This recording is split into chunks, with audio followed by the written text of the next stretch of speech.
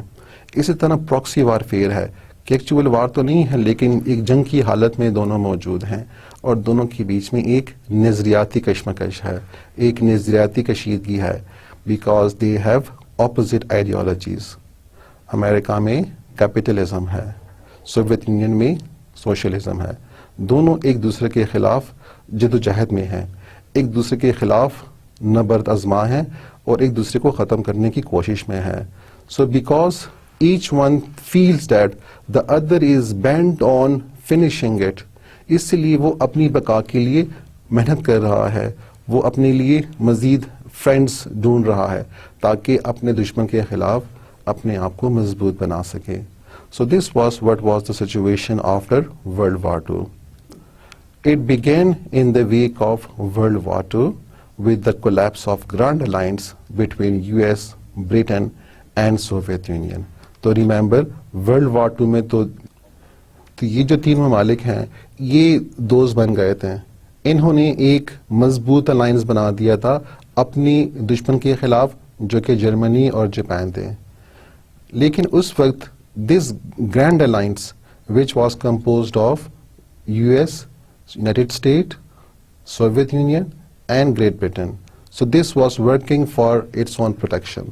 لیکن جب جنگ کے اثرات ختم ہو گئے, جب جنگ ختم ہو گئی اور سیکیورٹی آ گئی, تو پھر ان کے بیچ میں جو اصل کشمکش تھی, جو ان کے بیچ میں ایک نظریاتی اختلاف تھا, وہ بالکل سامنے آ گیا اور ساری دنیا نے وٹنس کر لیا کہ these two camps are opposite of each other, they bent on destroying each other. تو US اور سوویت ان کے خلاف جو ایک اختلاف تھا جو کہ ورلڈ وار 2 کی وجہ سے ذرا سا دب گیا تھا, وہ پھر کھل کے سامنے آ گیا. So in contrast to traditional wars, which one can date with some precision, a declaration of war or an invasion or attack, there is no clear starting date for the Cold War. ہم کوئی exact date نہیں بتا سکتے کہ cold war actually کس تاریخ کو شروع ہوئی یا کون سے سال میں شروع ہوئی, کیونکہ یہ ایک ایکچوئل وار تو ہے نہیں جس میں ایک اسٹیٹ دوسرے کے خلاف اعلان جنگ کر دیتی ہے اور اس کی باقاعدہ ایک ڈیٹ ہوتی ہے. لیکن یہاں پہ چونکہ یہ ایک اس کی ڈیولپمنٹ رہی ہے, یہ آرام سے یہ نفرتیں بڑھی ہیں, اسی لیے اس کی ایگزیکٹ تاریخ کا یا ایئر کا پتہ نہیں ہے. Instead there exist a gradual escalation of tension, کہ کشیدگی میں ایک بتدریج اضافہ ہوتا رہا ہے وقت کے ساتھ ساتھ.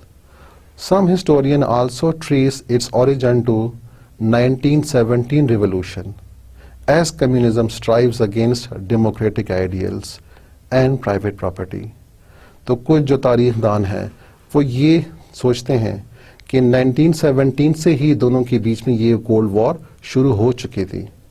1917 میں کیا ہوا؟ 1917 میں رشیا میں انقلاب آیا, اسے ریڈ ریولوشن کہتے ہیں, جس میں اس وقت جو کمیونسٹ پارٹی تھی they win and they ousted the government and fully take the control of Soviet Union and imposed communism in Russia. But communism is against capitalism because communism is against democratic ideals, while capitalism stands for and supports democracy, the rights of people and equality. جبکہ communism اس کے خلاف ہے. It says everything belongs to state, state is superior. اسی کے ساتھ communism is against private property. تو کچھ مخرحین کے مطابق 1917 سے ہی یہ کولڈ وار شروع ہو چکی تھی، لیکن اس وقت اتنی نمایاں نہیں دیا. لیکن after world war two the real differences emerged. اسی کے ساتھ کچھ جو مورخین ہیں وہ یہ بھی کہتے ہیں کہ sir Winston Churchill. Who is sir Winston Churchill? جی he is the British prime minister. He was the British prime minister during world war two. تو ان کی ایک اسپیچ تھی جو کہ انہوں نے کی تھی، اور ان کی یہ جو اسپیچ ہے تو کچھ لوگوں کے مطابق، کچھ رائٹرز کے مطابق یہ جو اسپیچ ہے this also helped in rising the Cold War. It has also escalated Cold War. It has motivated Cold War. تو یہ جو اسپیچ ہے اس نے بھی سر جنگ کو ہوا دی ہے. آخر اس اسپیچ میں چرچل نے کیا کہا دیکھتے ہیں اور پڑھتے ہیں. So in 1946 this speech was made by Churchill. In the speech Churchill said, "From Stettin in the Baltic to Trieste in the Adriatic, an iron curtain has descended across the continent." مطلب کیا ہے؟ اسٹیٹن اور ٹریسٹے یہ دو مقام ہیں. ٹریسٹے continent میں، جو Europe کا کانٹیننٹ ہے یہ نیچے آ رہا ہے، اور جو اسٹیٹن ہے یہ اوپر آ رہا ہے کانٹیننٹ کیا. تو ان کے بیچ میں ایک وسیع و عریض علاقہ ہے، اور ان کے بیچ میں کافی زیادہ اسٹیٹس ہیں. تو چرچل کے مطابق یہ جو اسٹیٹن سے لے کے ٹریسٹے تک جتنی بھی ایریا ہے تو اس کے بیچ میں ایک لوہے کی دیوار آ گئی ہے. اس کے بیچ میں ایک لوہے کا پردہ بن گیا ہے. یہ لوہے کا پردہ ایسا ہے کہ اس نے ایسٹرن یورپ اور ویسٹرن یورپ کو ڈیوائڈ کر دیا ہے. اس نے دونوں کو بلاک کر دیا ہے. اب ویسٹرن یورپ کے لوگ ایسٹرن یورپ نہیں جا سکتے. کیوں نہیں جا سکتے؟ کیونکہ یہ آئرن کرٹن ہے، یہ لوہے کی دیوار ہے جہاں سے وہ آگے نہیں جا سکتے، کیونکہ سوویت یونین ان کو آگے جانے نہیں دے رہا، وہ ان کو بلاک کرتا ہے. انہوں نے پابندیاں لگائی ہیں کہ ویسٹرن یورپ کے لوگ ایسٹرن یورپ میں نہیں آ سکتے. اسی طرح ایسٹرن یورپ کے لوگوں کو الاؤڈ نہیں تھا کہ they move towards western Europe. تو بالکل یہ دونوں ایک خور میں بند ہو گئے ہیں. ان کے بیچ میں ایک لوہے کی دیوار سی، ایک لوہے کا پردہ بن گیا ہے. مطلب ہے کہ ایجیٹیشن والی بات تھی، ان کو کافی اس پہ طیش آیا کہ انہوں نے اس پر لوہے کی دیوار کو کہہ دیا ہے، حالانکہ ہم صرف اپنے آپ کو الگ رکھنا چاہتے ہیں، لیکن انہوں نے کافی نیگیٹو ورڈ یوز کر لیا ہے. آگے وہ کہتے ہیں کہ behind that line lie all the capitals of ancient states of Central and Eastern Europe. اور یہ جو لوہے کی دیوار ہے اس لائن کے پیچھے وہ ہمارے پاس وہ جو ہمارے قدیم اثاثہ ہیں یورپ کے، سینٹرل یورپ اور ایسٹرن یورپ کے، وہ ہم سے کٹ گئے ہیں، وہ ہم سے جدا ہو گئے ہیں، وہ اس دیوار کے پیچھے رہ گئے ہیں. اب ہماری وہاں تک رسائی حاصل نہیں ہے.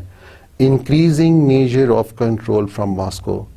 اور یہ جو اسٹیٹس ہیں ایسٹرن یورپ کے اور سینٹرل یورپ کے، تو ان کو کنٹرول کیا جا رہا ہے ماسکو سے. یہ ماسکو کے کنٹرول میں آ گئے ہیں، ہم سے یہ دور ہو گئے ہیں، ہمیں علیحدہ کر دیا گیا ہے. تو اس اسپیچ نے بھی کولڈ وار کو ہوا دی. انہوں نے ایندھن کا کام دیا جس طرح ایندھن آگ پہ ڈالا جاتا ہے. تو لہٰذا this speech was also responsible for escalating the Cold War. Let's see in this image what is Iron Curtain. تو آپ کو یہ یورپ کا کانٹیننٹ نظر آ رہا ہے اور اس میں آپ کو ایک ریڈ لائن نظر آ رہی ہے. یہ جو ریڈ لائن ہے یہ آئرن کرٹن کو ریپرزینٹ کر رہا ہے.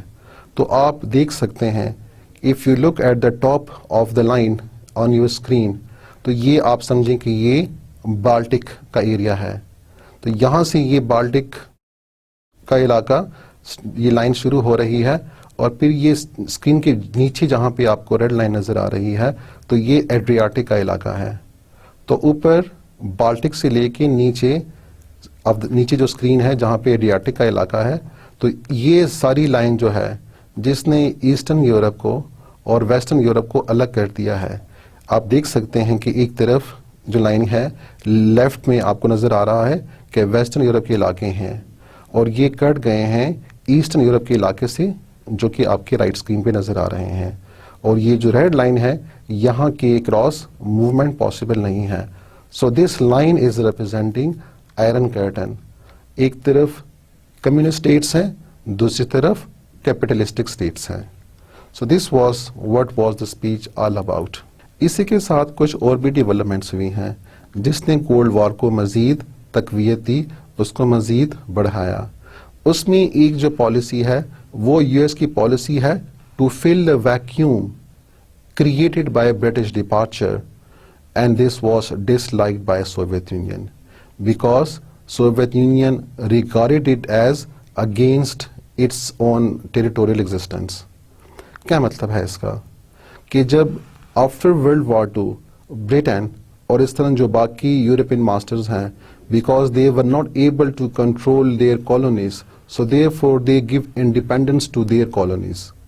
اب جب وہاں سے برٹن اور باقی یورپین پاورز جا رہے ہیں تو اس لیے وہاں پہ ایک پاور کی خلا پیدا ہو رہی ہے.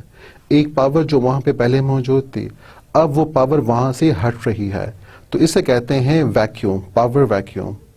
اب یو ایس نہیں چاہتا کہ یہ جو ویکیوم ہے یہ یہاں پہ پیدا ہو, کیونکہ اگر برطانیہ وہاں سے چلا گیا, ان اسٹیٹ سے چلا گیا, تو وہاں پہ پاور کم ہو جاتی ہے.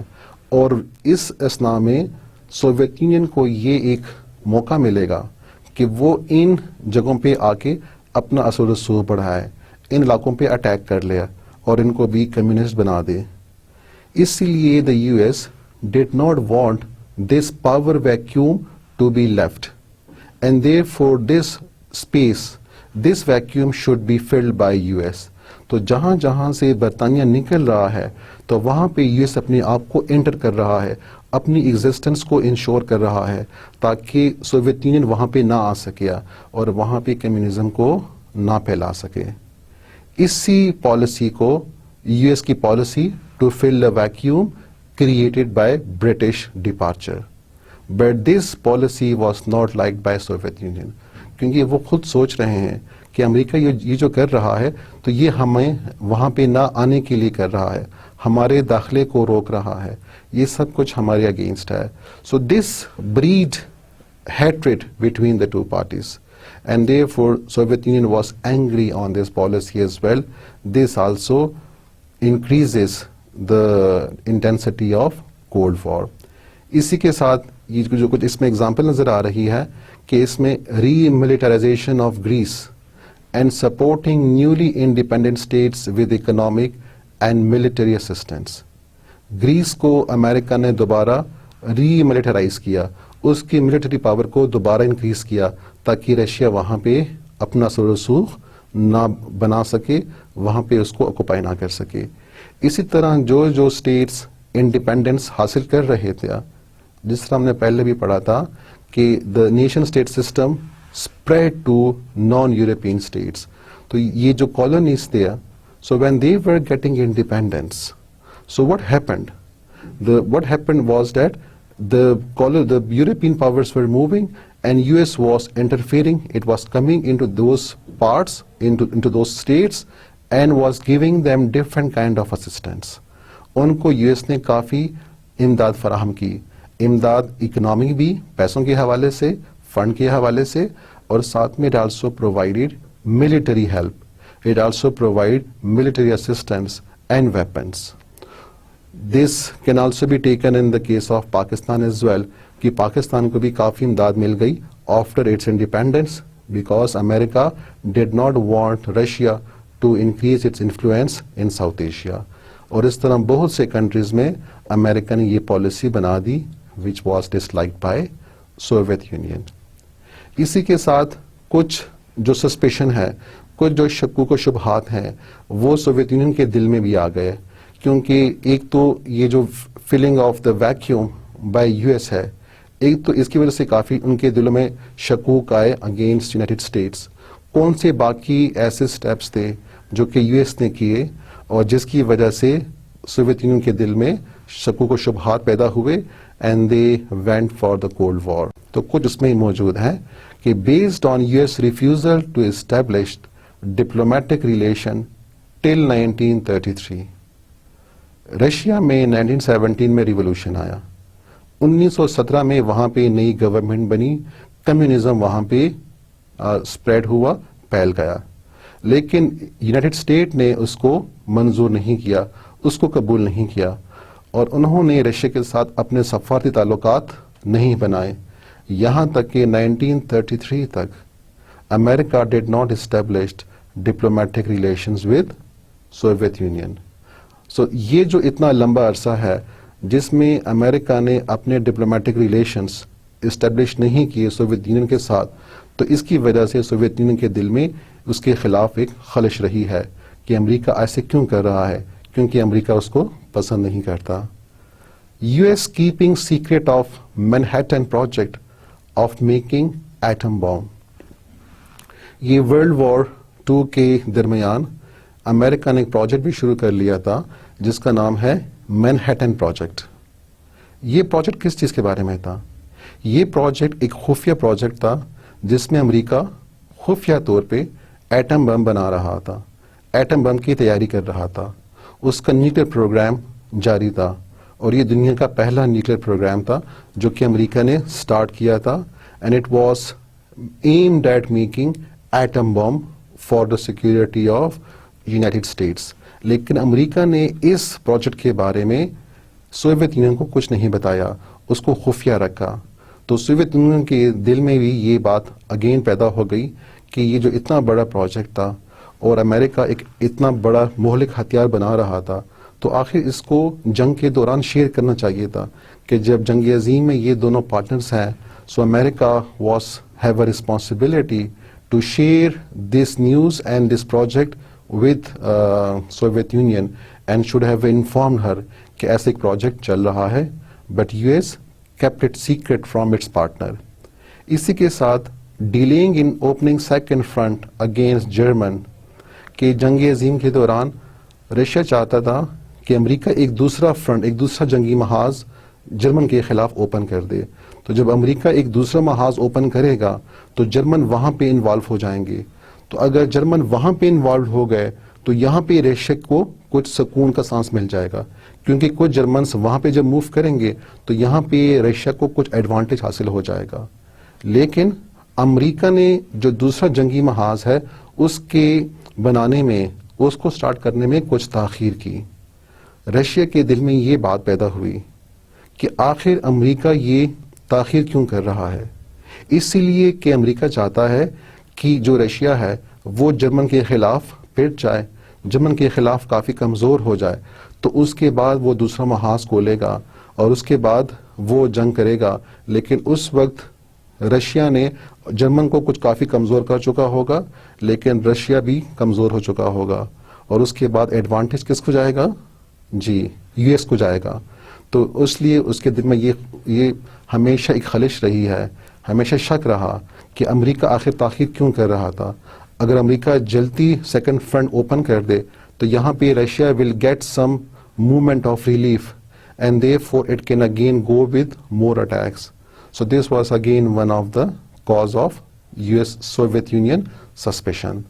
اور اسی کے ساتھ جب امریکہ نے جاپان کے اوپر ایٹم بم گرایا, اس کے جو 2 شہر تھے ہیروشیما اور ناگاساکی, تو امریکہ نے اس کو بھی خفیہ رکھا, اور انہوں نے سوویت یونین کو یہ نہیں بتایا کہ she is going an attack on Japan with atom bomb. تو this was again not sharing the secret, not sharing the strategy with Soviet Union, and the atom bomb was used on Japan without informing Soviet Union. So because of this, Soviet Union was not very happy. It was doubtful of US intention. اب اس کے ساتھ U S کے دل میں بھی کافی شکوک و شبہات پیدا ہوئے ہیں because of Soviet union actions. آخر یو ایس کے کون سے شبہات ہیں, کون سے ان کے ڈاؤٹس ہیں؟ تو وہ یہ ہیں, based on Soviet Union not conducting election in the East Germany. کیونکہ یہ بات طے ہوئی تھی کہ جب جرمنی ڈیوائڈ ہو جائے گا into East Germany and West Germany, divide تو خیر نہیں تھا، صرف انہوں نے کچھ حصہ رشیا کو دیا ایڈمنسٹر کرنے کے لیے، کچھ یورپین پاورز کو دے دیا، کچھ اپنے پاس رکھ لیا، اور اگری یہ کیا کہ پھر ان میں الیکشن ہوگا اور وہاں پہ نئی گورنمنٹ بنائی جائے گی اور پھر جرمنی واپس ایک ہو جائے گا. لیکن سوویت یونین نے جنگ کے بعد وہاں پہ الیکشن کرنے سے انکار کر دیا. آخر کیوں انکار کیا؟ This was suspicious to United States. Erecting Berlin wall, پھر آخر میں سوویت یونین نے کیا کیا کہ جو اس کے کنٹرول میں جرمنی تھا، جو کہ ایسٹ جرمنی تھا، تو انہوں نے اس کے جو کیپٹل ہے جس کا نام برلن ہے، تو وہاں پہ ایک دیوار بنا دیا اور کافی لمبی دیوار بنائی، جس کا مقصد یہ تھا کہ ایسٹ جرمنی ویسٹ جرمنی سے کٹ جائے، کیونکہ ویسٹ جرمنی یورپین پاورز کے کنٹرول میں تھا اینڈ یو ایس کے کنٹرول میں تھا، جبکہ ایسٹ جرمنی سوویت یونین کے کنٹرول میں تھا. تو سوویت یونین نے یہ دیوار اس لیے بنائی تاکہ دونوں جو جرمنس ہیں وہ ایک دوسرے سے کٹ جائیں. This was not liked by the western powers, this was not like by the United States and European powers. And refusal to help in construction of areas outside Soviet Union control. ایک اور بات جو اس میں سارے متفق ہوئے تھے کہ جنگ کے بعد جو یورپینس کنٹریز ہیں تو ان کی کنسٹرکشن کے لیے، ان کے بنانے کے لیے دونوں سپر پاورز ہیلپ کریں گے، ان کی مدد کریں گے. لیکن سوویت یونین نے صاف صاف انکار کر دیا کہ میں صرف ان علاقوں کا رسپانسبل ہوں جو میرے انڈر ہیں، which means only the states which are in Eastern Europe and not Western Europe. Again, this was creating suspicion. Maintaining a large army after war. جنگ عظیم ختم ہو گئی. Second World War was finished. But still, Soviet Union had a large army. It was possessing a large army. And the European powers, the Western Europe and United States, it was thinking again and again, why Soviet Union has maintaining such a large army. آخر اس کے پاس یہ ابھی تک اتنی بڑی فوج کیوں اس نے مینٹین کی ہوئی ہے؟ آخر اس کا مقصد کیا ہے؟ اب تو جنگ نہیں ہے، اب تو امن کا زمانہ ہے، اب تو کنسٹرکشن کا وقت ہے، لیکن اس کے باوجود Soviet Union is maintaining a very large army. So what is the purpose of this large army? May be Soviet Union want to attack the other countries of the West Europe and want to spread communism. So this was how they were thinking. Spreading communism in Eastern Europe. اور اسی کے ساتھ Soviet union نے جو اس کے اپنے علاقے تھے، جو اس کے کنٹرول میں آ گئے تھے آفٹر ورلڈ وار 2، تو وہاں پہ اس میں سوویت یونین نے کمیونزم کو اسپریڈ کیا، کمیونزم کو انفلوئنس کیا، وہاں پہ اس کا پرچار کیا. An entity American propaganda. اور اسی کے ساتھ Soviet union was also spreading propaganda against America. It was criticising America. It was having a policy against America which was not liked by the Americans. So after World War II, Russia refused to grant independence to Poland and erected Berlin Wall and spread communism there. تو بتا دیا تھا کہ جرمنی جیسا اس کو تقسیم کیا گیا اور رشیا نے وہاں پہ ایک دیوار بنا دی جس کو برلن وال کہتے ہیں، جس نے جرمنی کو 2 حصوں میں تقسیم کر دیا اور اپنے حصے میں انہوں نے کمیونزم کو انفورس کر دیا. اسی کے ساتھ رشیا نے پولینڈ کو آزادی دینی تھی، لیکن رشیا نے پولینڈ کو آزادی نہیں دی اور وہاں پہ بھی کمیونزم کو انفورس کر دیا. In some years communism spread to different countries, to different states which were under the influence of Soviet Union. تو کون کون سے علاقے ہیں جہاں پہ کمیونزم اسپریڈ ہوا یا پھیل گیا؟ تو وہ ہے Bulgaria, Hungary, Romania, Albania, Yugoslavia, Czechoslovakia. So you can see that communism was on the increase. It was expanding, it was spreading, and this was not liked by United States and its allies. It was a threat to their existence. کہ اگر اسی طرح communism پھیلتا گیا، it would soon take Western Europe and then communism would spread and come to United States. As a result, all the democratic ideals of US and the property would be destroyed. So US was trying to defend its national interest. So suspicion and distrust rapidly increased, and Western Europe, supported by US allied together against Soviet Union communism. تو اب US نے کیا کیا, اس نے اپنے لیے friends ڈھونڈے.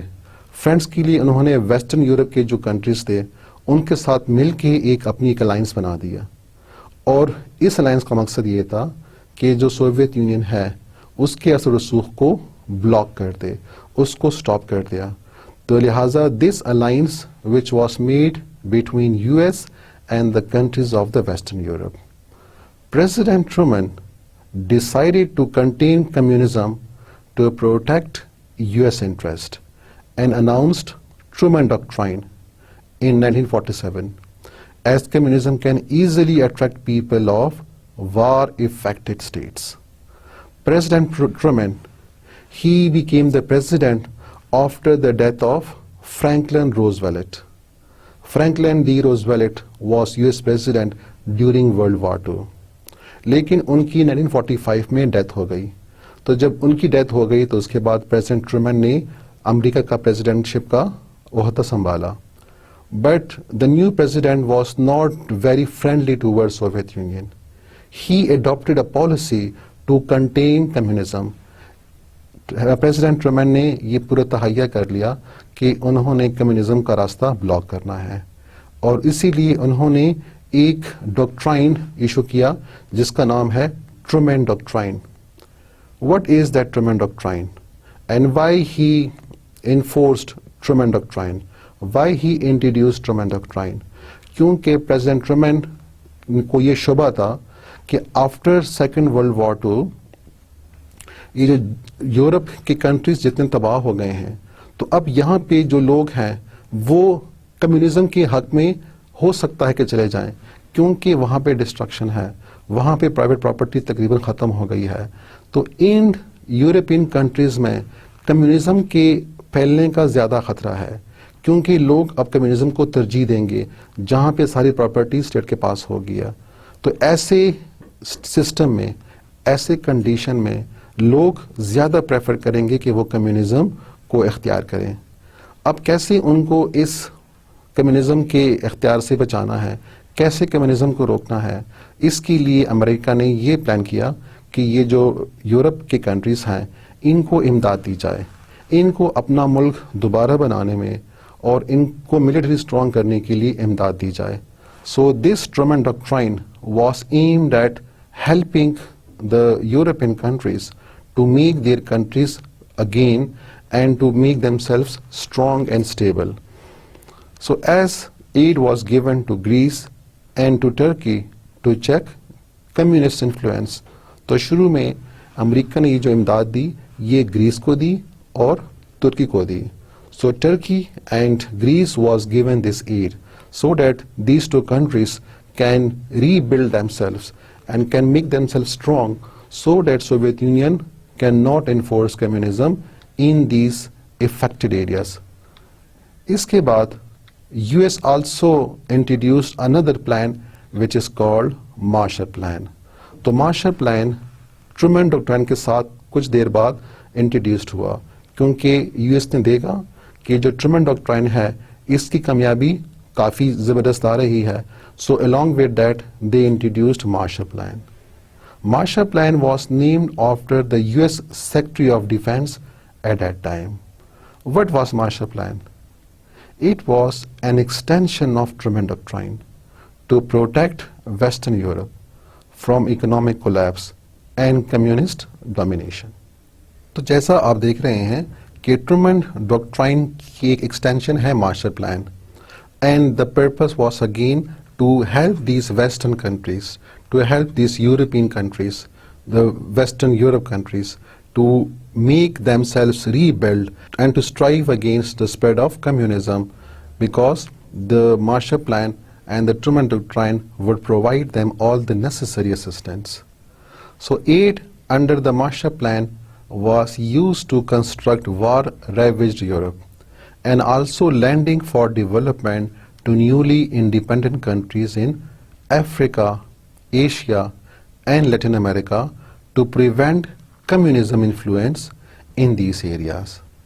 تو Marshall plan کافی comprehensive تھا. ایک تو اس کو یورپین کنٹریز کو بھی دیا گیا تاکہ وہ اپنی اکانومی کو دوبارہ بنائیں, اپنی انڈسٹریز کو دوبارہ بنائیں, روڈز کنسٹرکشن انفراسٹرکچر کو دوبارہ بنایا جا سکے. اور اس کے ساتھ جو نیولی انڈیپینڈنٹ کنٹریز آ رہے تھے جو کہ ایشیا میں موجود ہیں, جو کہ افریقہ میں ہیں, جو کہ لیٹن امریکہ میں ہیں, تو یہ جو انڈیپینڈنٹ کنٹریز آ رہے ہیں, so the aid was also given to these countries so that they can make themselves stable. As they are new countries, they need money, they need assistance, and because of this assistance they would be strong and they would successfully resist the spread of communism.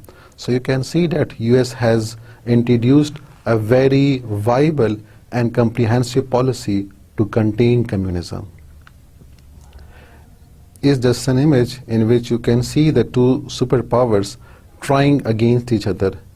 ایک طرف US ہے تو Soviet union نیچے ہے, and US tries to over control all the countries and make Soviet Union go down. دوسری طرف again it's the reverse, Soviet Union trying again the same thing to make itself dominant and to control United States as a weaker party. So this is, you can see, a stage of confrontation, and which was a special characteristic of the Cold War. Communism soon spread to China with the initial backing of Soviet. Chiang Kai-shek government was exiled to Formosa, Taiwan. تو اب جیسے نظر آ رہا ہے کہ کچھ جگہوں پہ تو امریکہ کو کامیابی مل رہی ہے, لیکن ایشیا میں چائنا میں ریولوشن آیا. چائنا میں ریولوشن کس طرح آیا؟ Because US was supporting the communist, and as a result in China the government of Chiang Kai-shek, who was the ruler at that time, so that government was overthrown, اس کو شکست ہوئی, اور چیانگ کائی shake وہاں سے فرار ہوئے اور وہ چلے گئے فارموسا. فارموسا اس وقت ان کا ایک پروونس تھا, اور فارموسا کو آج کل تائیوان کہا جاتا ہے. تو تائیوان کا پرانا نام فارموسا ہے, جو کہ ابھی تک وہاں پہ ان کی اپنی ایک ڈفرینٹ گورنمنٹ ہے وچ از ڈفرینٹ فرام چائنا. تو چائنا سے جب وہ چلے گئے تائیوان کی طرف, تو چائنا میں جو اس وقت کے لیڈر تھے ماؤ زے تنگ, انہوں نے کمیونزم کو انفورس کیا. اور چائنا آپ کو پتہ ہے کہ دنیا کی سب سے بڑی آبادی ہے, which means communism spread to a larger section of the world. It spreads to a larger population of the world with the help of Soviet Union. So soon communists spread to North Korea and North Vietnam through China and Russia backing. اب چونکہ China بھی communist بن چکا ہے, اور اسی کے ساتھ because of the world war, the Korea was divided into two parts. One was North Korea and the other was South Korea, and اسی طرح ہمارے پاس North Vietnam اور South Vietnam تھے. تو North Korea was under the influence of Soviet Union, and through the influence of Soviet Union and China, communism was introduced in North Korea, while the South Korea was under the influence of the America and Western powers, Western Europe. So the capitalism was introduced there, and similarly the same happened in Vietnam as well. In North Vietnam, communism was introduced, and in South the capitalism or the democratic system was introduced. So US supported South Korea and South Vietnam. In the Vietnamese war, the North Vietnam won and US was defeated, because there were different systems in the Vietnam now. ایک میں communism ہے, دوسرے میں socialism ہے, اور اس کی وجہ سے دونوں کے بیچ میں ایک کنفلکٹ آیا, وار سٹارٹ ہوئی ہے. تو وار میں کیا ہوا؟ US start supporting South Vietnam. Russia, Soviet Union at that time, along with China, start supporting North Vietnam. And in this war, there was more casualties. تقریباً 30 لاکھ کے قریب ویتنامیز اس میں مارے گئے, اور اس میں کافی نقصان امریکہ کا بھی ہوا. تقریباً کوئی 50,000 کے قریب امریکی اس میں جان سے ہاتھ دھو بیٹھے. So US also suffered very much, and as a result the US has to pull out of this war, and the war was won by North Vietnam. لیکن اسی اسنا میں یہ جو جنگ ہوئی اس کی وجہ سے بھی دونوں کے بیچ میں کولڈ وار مزید زیادہ ہوئی کیونکہ they were supporting parties to fight with each other, and as a result these two were actually fighting through some other parties, and this was resulting in again more and more Cold War.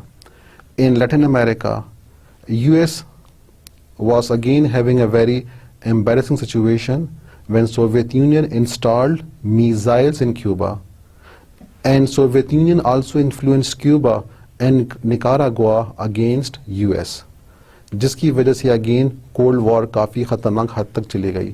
اس میں کیا ہوا, Soviet union نے Cuba میں کچھ missiles نصب کیے جو کہ ذرا سا امریکہ کے قریب ملک ہے, جس کی وجہ سے یو ایس کو یہ خطرہ لاپیش ہوا کہ Soviet Union is going to attack on U S through Cuba. As a result, US forces were also mobilized, and the situation was very deadly. It was very dangerous situation. It was again close to a nuclear war, and thanks that this situation was then avoided, and Soviet Union deinstalled the missiles and removed the missile from Cuba. تو یہ بھی ایک کشیدگی کی situation تھی. اب آتے ہیں پاکستان کی طرف, which lies in South East Asia. So in South Asia, Pakistan was given aid and financial support by US during Cold War, and Pakistan became member of SEATO and CENTO for protection against communism. تو US نے پاکستان کو بھی اپنے اعتماد میں لیا اور پاکستان کو بہت زیادہ امداد دی گئی under Marshall plan, and the plan was to make Pakistan strong so that it can block Soviet Union communism policy or expansion policy, because Pakistan is closer to Soviet Union, اور ایسا نہ ہو کہ سوویت یونین اپنے neighbours کے ساتھ اپنے neighbour کے اوپر اٹیک کر کے وہاں پہ کمیونزم کو انفورس کرے. اس لیے پاکستان کو چنا گیا, and Pakistan was given a lot of aid during Marshall Plan, and Pakistan was also made a member of SEATO and CENTO. SEATO اور CENTO ہم مزید پڑھیں گے. They were defense alliances. They were defense treaties, and the aim of these two treaties were to fight against communism, and Pakistan took the membership of both of these organizations. In this picture, you can see a situation of the Cold War. The blue represents the capitalistic influence, while the red line, the red color represents the communist influence. In this image, you can see that how the two superpowers were using the different states for their aims, for their policy. تو وہ اپنے خود تو جنگ نہیں کر رہے تھے, but they were using these smaller states of Europe and Asia and Africa, and they were fighting with each other through these small states. So these small states were used like the pawns of the chess. شطرنج کے پیادوں کی طرح انہوں نے یہ جو چھوٹی ریاستیں تھیں یا جو نو آبادیاتی ممالک تھے ان کو یوز کیا گیا. اگین آگے بڑھتے ہیں اور یہ دیکھتے ہیں کہ اس کولڈ وار کی وجہ سے there was a by polar world. دنیا دو پولز میں ڈیوائڈ ہو گئی, دنیا دو حصوں میں تقسیم ہو گئی. ایک طرف سوویت یونین ہے جس کے پاس اپنے ممالک ہیں جس کو وہ سیٹلائٹس کا کہتے ہیں, and all these countries are strongly attached to Soviet Union, and they have communism system there. اور دوسرے پول پہ آپ کے پاس امریکہ ہے جہاں پہ کیپٹلزم ہے, جہاں پہ ڈیموکریسی ہے, and these countries are allied under the leadership of United States. So here we have the capitalism, here we have the communism, and these two blocks are against each other. And we can see that the world has become bipolar.